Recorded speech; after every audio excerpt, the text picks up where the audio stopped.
She was 22 years old, and she owned exactly $9, a carpetbag, and a set of watchmaker's tools that had belonged to a dead man. Her aunt, Prudence Vane, had made the accounting very clear that morning. Clara Whitfield was no longer a guest in the house on Rideau Street. She was a liability, and the Vane household did not carry liabilities past the first of the month. Settle in, and I'll tell you the story of Clara Whitfield, and the $7 she spent on a rusted Harbour warehouse that no one in Gaspé had dared to open in 25 years. Clara's education had not come from a schoolroom. It had come from the back of her grandfather's clock shop on a narrow street in Quebec City, where Edmund Whitfield, watchmaker, amateur astronomer, and the only person who had ever looked at Clara as though she were a solution rather than a problem, had taught her to see the world through the language of small, precise things. He taught her that every mechanism has a logic, and that the logic can always be found if you are patient enough to look for it. He taught her to hold a loupe to her eye and read the geometry of a mainspring the way other people read a sentence. A thing that is broken, he would say, setting a disassembled pocket watch on the green felt pad before her, is not a mystery. It is simply a story told out of order. Your job is to find the beginning. She had been 12 when she first disassembled a clock on her own, and 17 when Edmund died in his chair beside the workbench, his loop still hanging from his neck. She had been in the middle of cleaning an escapement when she noticed he had gone very still and very quiet in the way that has only one meaning. The shop had gone to his creditors. Clara had gone to her Aunt Prudence. For 5 years she had lived in the tall, cold house on Rideau Street in Ottawa, performing the invisible labor that keeps a household running, the mending and the marketing and the managing of Prudence's difficult social calendar, while her aunt performed the equally invisible labor of making Clara feel that every meal eaten and every night's lodging was an act of extraordinary charity. Prudence was not a cruel woman in any dramatic sense. She was simply one of those people who kept meticulous accounts of other people's obligations, while maintaining no awareness whatsoever of her own. Clara had no money because she had no wages. She had no wages because she had no time, and she had no time because the house always needed something. It was a very efficient system for keeping a young woman exactly where you needed her. The only thing Clara had kept from her grandfather's shop was his tool roll, a long strip of worn brown leather that, when unfurled, revealed 12 small pockets, each holding a watchmaker's implement, tweezers and pin vises, a set of brooches, 3 screwdrivers with handles worn to the shape of his grip, and at the end his favorite, a small steel palette fork burnisher, no longer than her index finger, its handle wrapped in black thread where the wood had cracked. She had taken it the day the creditors came. She had not asked permission. It was the one act of clear-eyed selfishness she had committed in 5 years, and she did not regret it. The morning Prudence called her into the sitting room, Clara already knew. There was a particular quality to her aunt's silences, a kind of administrative stillness, and it had been present for 3 days. Prudence did not ask her to sit either. "You are 22, she said, as if this were a diagnosis. "I had hoped you would have found a situation by now, a position as a governess, or perhaps a suitable arrangement of another kind." She paused, folding her hands. "As you have not, and as my own circumstances have changed, I think it is time we acknowledged that this arrangement has run its natural course." She had prepared an envelope. Inside was a train ticket to Gaspé, where a distant Whitfield cousin had apparently once lived and might or might not still, and a small fold of bills. Clara counted it later in the hallway with her carpetbag at her feet. $7. After 5 years. She did not say anything to her aunt on the way out. There was nothing to say that wouldn't be wasted. The train east took 2 days. Clara sat in the coach car with her bag on her lap and watched the St. Lawrence open itself out beyond the windows, going from a working river crowded with barges and ferries to something wilder and wider, gray-green and enormous, the shore on the far side, too distant to see clearly. The other passengers thinned at each stop until she was nearly alone in the car. A conductor who felt sorry for her brought her a cup of tea she hadn't asked for. She drank it without comment. She had no particular attachment to Gaspé. The cousin, she discovered upon arrival, had died 4 years prior and left no family. The town itself was small and weathered in the way of places that have always lived beside cold water. Practical, unhurried, slightly suspicious of newcomers, and certain of its own permanence. The harbor smelled of brine and tar and the particular salt rot of old wood. She was walking along the wharf on her second morning, not out of purpose, but simply because she had nowhere else to be, when she noticed the sign. A handwritten notice tacked to a post. Harbour, authority, auction. Derelict Pruppies and Abandoned Stores, Saturday next. She read it twice. She had $7 and no prospects. This was a fact. The auction was on Saturday. This was also a fact. The question of what connected these two facts she set aside for the moment and went to find something to eat. At the Harbour office she asked the clerk, a patient, nearsighted man named Augustin Cote, who had worked the Harbour records for 30 years, what was being auctioned. He produced a handwritten list. Lots of abandoned gear, he explained. Old netting, a dory with a sprung hull, some tackle, and one item at the end of the list that had been sitting there for 3 years, waiting for someone to deal with it. A small warehouse building at the north end of the wharf. Stone walls. Sound enough. But the interior had been sealed, padlocked. Then when the padlock rusted, the door itself had been battened shut from the outside, with a timber bar set into iron brackets.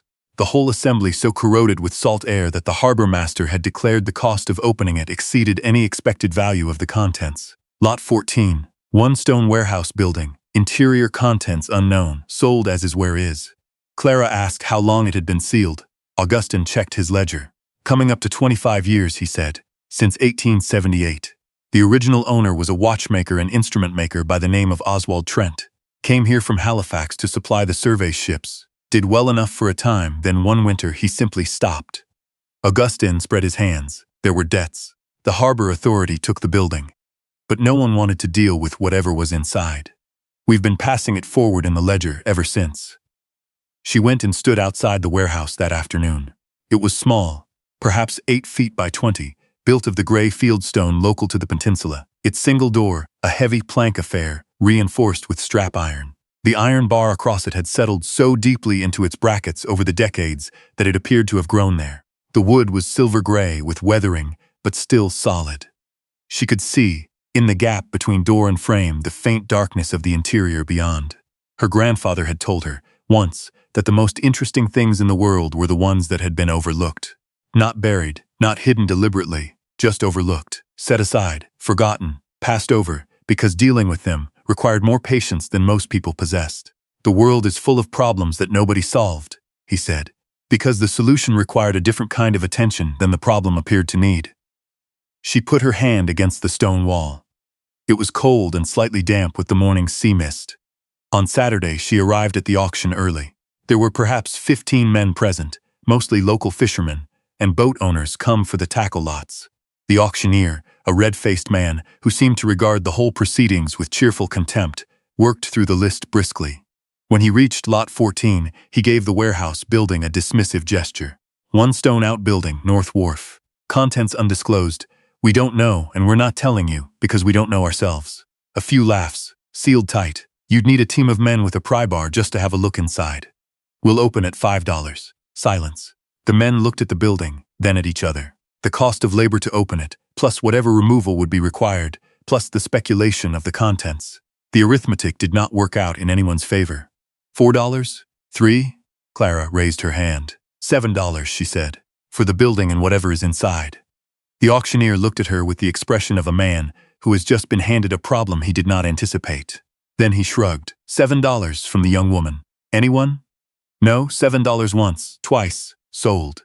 He brought his hand down on the railing. She's yours, miss. Good luck getting in. A few of the men smiled in the way that men smile when they believe a woman has done something foolish. Clara paid her $7. She now had nothing. She was also the owner of a stone building she could not open. In a town where she knew no one, on the shore of the Gulf of St. Lawrence in early October. The wind coming off the water had a serious, instructive quality. She found her way to Mrs. Beatty's boarding house. She had spent her last night's lodging money before the auction, the kind of decision that commits you entirely, and explained her situation to the proprietress, a compact and unsentimental woman from New Brunswick who, after looking Clara over for a long moment, offered her the use of a back room in exchange for help with the washing up. It was not a warm arrangement, but it was a roof. That evening, in the small room that smelled of salt and lamp oil, Clara unrolled her grandfather's tool roll on the narrow bed and looked at the instruments. She was a watchmaker, not a carpenter. She had no sledgehammer, no pry bar, no experience with salt-corroded iron. But she had been trained by a man who believed that any mechanism, any sealed, stuck, resistant thing, yielded eventually to the right kind of attention applied to the right place. The door was not the problem. The iron bar across it was not the problem, precisely. The brackets holding the bar were the problem. They were strap iron, bolted to the door frame. And bolts, even bolts that had been sitting in salt air for 25 years, were something she understood. She spent the next morning at the ironmonger's, where she traded her silver earrings, her grandmother's, small garnets, the last thing of value she owned, for a small bottle of oil of vitriol, a jar of penetrating oil, a hand brace and bit, and 2 files. The ironmonger, a young man named Percy Hatch, watched her make her selections with the careful attention of someone who does not wish to appear curious. "What are you making?" he asked in the end. "I'm unmaking something," Clara said. She worked on the warehouse door for 4 days. She was not strong, and she knew it, and she worked accordingly. Not with force, but with precision, the way her grandfather had taught her to approach a movement that had been overworked and seized. She applied penetrating oil to the bolts and waited. She applied it again and waited longer. She used the brace and bit to drill a small pilot hole through the corrosion that had fused the head of the worst bolt, then worked the file into the groove. She did not rush. She came back each morning with her tools and her patience, and she worked until the light failed. On the second day, Percy Hatch appeared. He watched her for a while without comment. Then he said, "I've got a proper tap and die set in the back. If you want to chase those threads once you get the bolt heads off, it'll be a cleaner job." She looked at him. "Why would you do that?"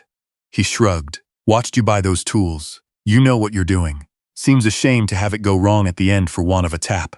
He paused. "Also, I'm curious what's in there." It was an honest answer. She accepted. On the 4th morning, with Percy steadying the door while Clara applied the final file strokes to the last bolt, the iron bar shifted. It moved an inch, then another, then came free of the bracket entirely, with a sound like a held breath being released. The door, its hinges stiff but intact, swung outward on the second pull. Cold, dark air moved against their faces, carrying the smell of machine oil and something else, something dry and specific that Clara recognized immediately. It was the smell of her grandfather's workbench, brass and shellac, and the faint mineral bite of clock oil left in open bottles. Percy raised the lantern. The interior of the warehouse was not empty. It was arranged. That was the word for it, arranged, because what filled the small stone building was not a jumble of abandoned goods but a workshop, undisturbed, as precisely ordered as the day it was sealed. Along the left wall, a long wooden bench, its surface dark with years of oil. Above it, wooden pegs holding tools, hand drills, gauges, calipers of varying sizes, a set of brass scribing tools. Along the right wall, shelving, and on the shelves, wooden crates, each labeled in a neat, deliberate hand. Survey equipment, theodolites, sextants in their fitted cases. A chronometer in a mahogany box, its spring still wound, its face reading the wrong time by 25 years but still ticking. In the center of the room, on a heavy table, sat a large wooden case, perhaps 3 feet on each side, its lid secured not with a lock but with 6 brass butterfly screws, each turned finger-tight. On the lid a card had been pinned, the ink faded but legible. "For whoever comes next. Please read the enclosed before opening the instruments." "Oh, Trent." Clara looked at Percy. He looked at her. Neither of them spoke for a moment. She set her tool roll on the bench, the same reflex her grandfather had always had. Tools first, then look around, and unscrewed the butterfly fasteners one by one. Inside the case, nested in shaped wool batting, was a full surveying set, compass, plane table, alidide level rods, of a quality she had never seen outside of a museum catalog. Beneath the instruments, a folded letter, and beneath that, a bound notebook. She read the letter standing at the table, with Percy holding the lantern. Oswald Trent had written it in the winter of 1878, in the months before he left Gaspé. He wrote that he had come to the peninsula to supply survey instruments to the Dominion land survey crews, working the coastal claims, that for several years the work had been good and the dealings honest. But in the autumn of 1877, he had been approached by a man named Aldous Fenwick, who held the federal contracts for the regional survey and wished to purchase Trent's entire stock and his remaining inventory at a sum far below fair value. When Trent refused, Fenwick had had him blacklisted from the government contracts. Without the survey work, Trent's debts overtook him within 1 season. Before he left, he sealed the warehouse. He could not sell the instruments, because Fenwick's influence extended to every buyer in the region who depended on government favor. But he could preserve them. He could leave them for someone who would come along when Fenwick was gone, when the records could be examined again, when the truth about the contract manipulation might matter to someone. The notebook was his instrument registry. Every piece catalogued, its provenance noted, its value assessed by a man who had spent 30 years working with such things. He had also, in the back pages, set down what he knew of Fenwick's scheme.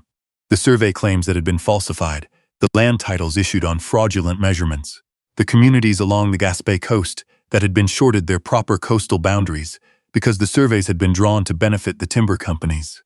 Fenwick quietly held shares in. Clara sat down on the workbench stool. Percy read over her shoulder in silence. Then he said, carefully, "Do you know what this is worth?" She understood that he meant the instruments. The surveying set alone was worth more than she had earned in 5 years of housekeeping for Prudence Vane, the chronometer, the theodolites. Any single crate on those shelves, sold to the right buyer, would resolve her situation completely. "I know what it's worth," she said. She meant something different. She spent the following days the way she had spent the days working on the door. Methodically, without rushing, beginning with the things she understood best. She made an inventory of every instrument in the warehouse, working from Oswald Trent's registry and checking each item against his notes. It took 4 days, and at the end of it, she had a verified catalog of 37 surveying and navigational instruments, most of them in working order, some requiring cleaning and adjustment that she was qualified to perform. She brought the notebook to Augustin Coté at the Harbour office. He read it over 2 evenings. He was not a man who surprised easily, but she could see the weight of it settling on him as he turned the pages. "Fenwick died in 1889, he said when he looked up. "But some of these land titles are still being contested. The families on the North Shore, the Arsenauts, the Gallants, they've been arguing boundary claims for 20 years. Nobody could understand why the survey lines didn't match the original grants." He tapped the notebook. "This explains it." That was where Clara drew the boundary of what she was willing to do herself. She was a watchmaker. She understood mechanisms, not law, but she understood, from her grandfather and from her own 5 years of living inside someone else's poorly constructed system, that a mechanism works only when its parts are in their right relation to each other. The notebook needed to go to the right place, and she needed help finding that place. She wrote 2 letters.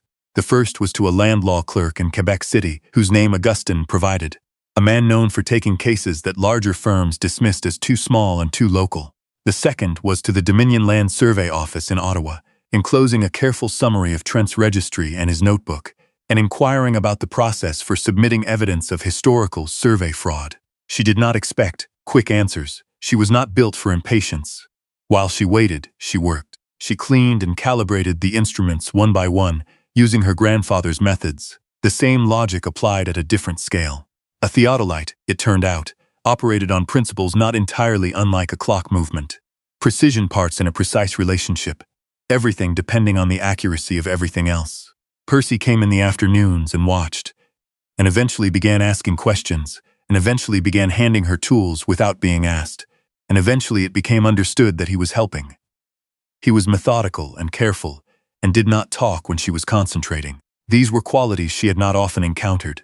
The North Shore families came on a Thursday, 3 of them. A man named Réal Arsenault and 2 of his cousins, who had heard the story by then. The way news travels in small coastal places, not by announcement but by accumulation, and who arrived at the warehouse door with the particular dignity of people who have been right about something for a long time and are not yet certain they're allowed to say so. Clara showed them Trent's notebook. She showed them the entries where the surveying notes corresponded to the boundaries their grandparents had always claimed. She showed them the discrepancies Trent had marked in the margin, in his careful hand, between the official survey returns and his own field measurements. Réal Arsenault looked at the page for a long time without speaking. His grandmother, he said finally, had told him the lines were wrong. She had told his father, and his father had told him.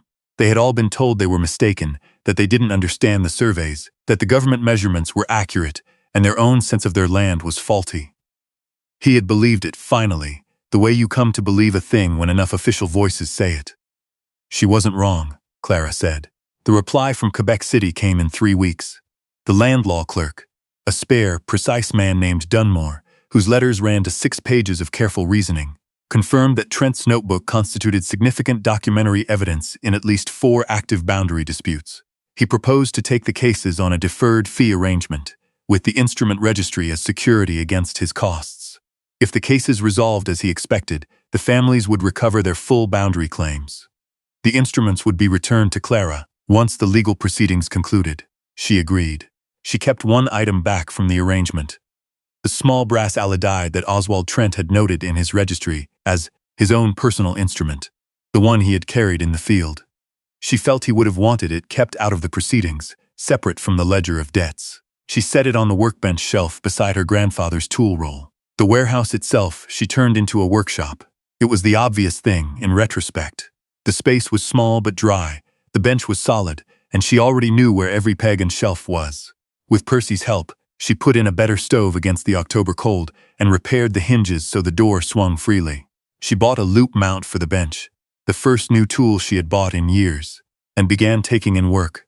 Clock repairs, compass cleaning, the adjustment of a brass sextant that a fishing captain had been meaning to deal with for 2 seasons. The captain paid in cash and recommended her to another captain, who recommended her to a third. By November, the boarding house rooms was costing her less than the workshop was earning. By December, she had paid Mrs. Beatty 3 months in advance and still had money remaining. It was not a large sum, but it was hers, and it was enough. And those 2 things together constituted a condition she had not experienced in 5 years. News of the boundary cases and the Trent notebook made its way, in the unhurried way of such things, up the coast, and eventually to the offices in Quebec City, where people whose business it was to know such things became aware of it. The Arsenault case in particular attracted attention. Not dramatic, public attention, but the quieter attention of people who administer land claims and understand what a well-documented precedent is worth. The name of Aldous Fenwick, dead these 14 years, began to appear in certain official correspondence in a tone that had not been used when he was living.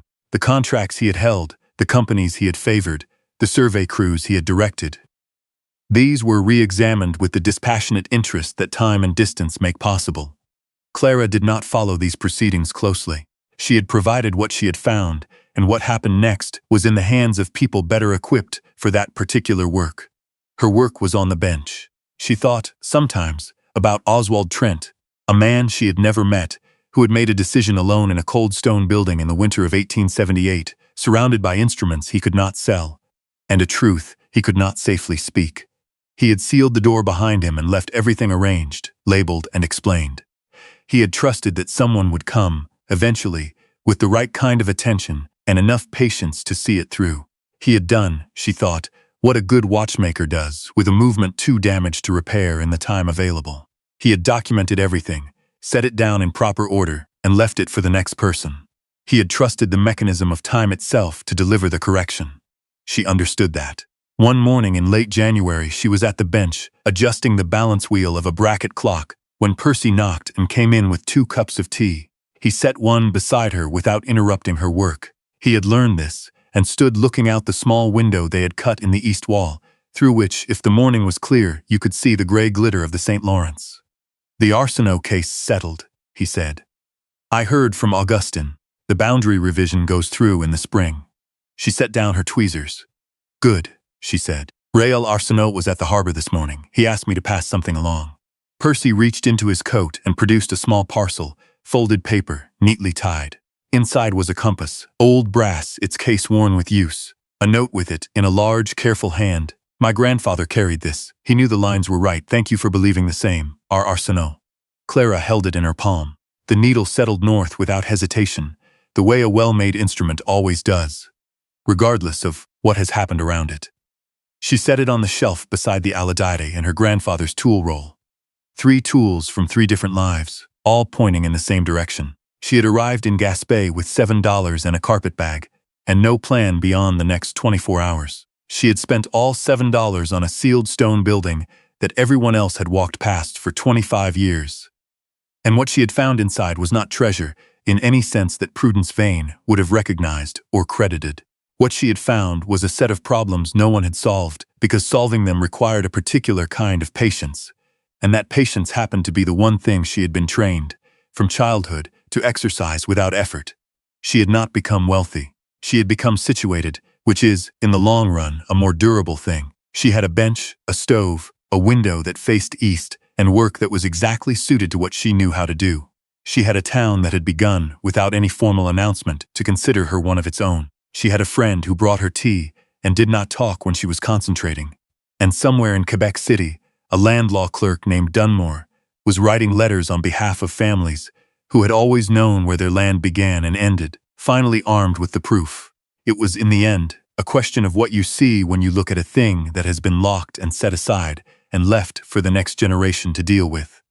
Most people saw the rust on the brackets and the cost of the labor and walked on. Clara Whitfield had seen a mechanism that no one had applied the right attention to yet. She had spent $7 on that belief. We'd call it the best $7 she ever spent.